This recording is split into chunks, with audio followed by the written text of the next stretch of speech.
mars 1815. Sur les rivages de Golfe Juan, un homme foule à nouveau le sol de France. L'exilé de l'île d'Elbe revient, seul, sans armée, mais avec un destin plus fort que la mer. Le peuple murmure, l'aigle renaît.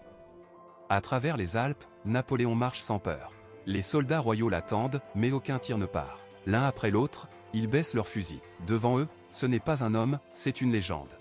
À Grenoble, le cri explose, vive l'empereur. Les foules envahissent les rues, les cloches sonnent.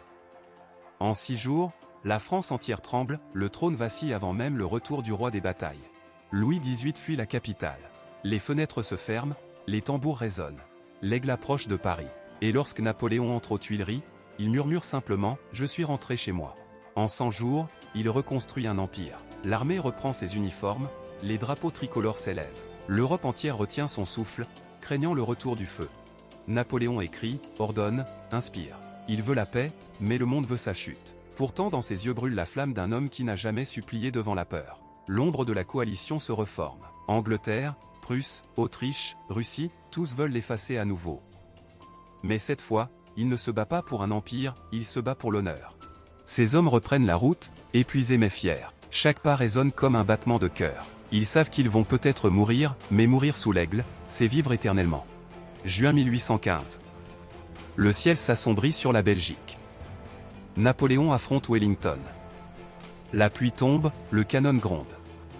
Et dans la boue, l'histoire retient son souffle une dernière fois. Les boulets éclatent, les tambours hurlent. L'empereur chevauche au milieu des flammes, criant « Soldats !» Le courage est notre patrie. Les hommes avancent, aveugles de loyauté. Quand tout s'effondre, la garde impériale reste droite. Leurs uniformes déchirés, leurs regards fiers. La garde meurt, mais ne se rend pas. Ce cri traverse les siècles. À la tombée du jour, Napoléon regarde le champ de bataille. Il comprend que son étoile se couche. Pourtant, dans la défaite, brille encore la lumière d'un héros immortel. Sainte-Hélène, une île perdue dans l'océan. Là, l'homme des empires devient prisonnier du vent. Mais même seul, il reste empereur dans son esprit. Il écrit ses souvenirs, son épopée, sa gloire. Les soldats ne l'oublient pas. Les enfants le dessinent, les peuples murmurent son nom. Napoléon n'est plus un homme, il est devenu une idée.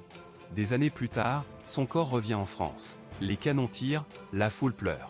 Sous le dôme des Invalides, la légende repose. Mais son regard, lui, ne s'est jamais éteint. Pour la France, il fut tyran et sauveur à la fois. Mais nul ne peut nier que dans son ombre, le monde a changé. L'Europe moderne porte encore ses cicatrices et son génie. Comme un phénix, Napoléon renaît dans chaque siècle. Dans les livres, les films, les rêves des nations. Son nom traverse le temps, comme un feu que rien ne peut éteindre. Ses derniers mots, France, armée. Joséphine. 3 souffles d'un homme qui a tout perdu sauf l'amour et la gloire. 100 jours pour renaître, pour défier les rois, pour montrer que la volonté peut faire trembler le monde. 100 jours qui ont gravé son nom dans le marbre du destin. Chaque bataille, chaque cri, chaque victoire résonne encore dans nos veines. Le canon s'est tu, mais son écho vit dans l'histoire de l'humanité.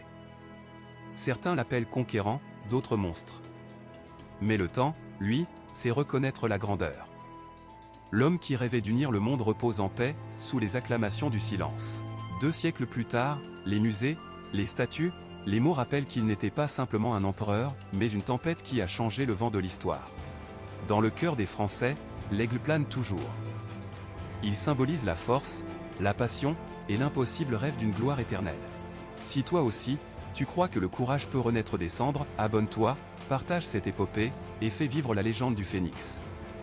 Car tant qu'on raconte son histoire, Napoléon ne meurt jamais.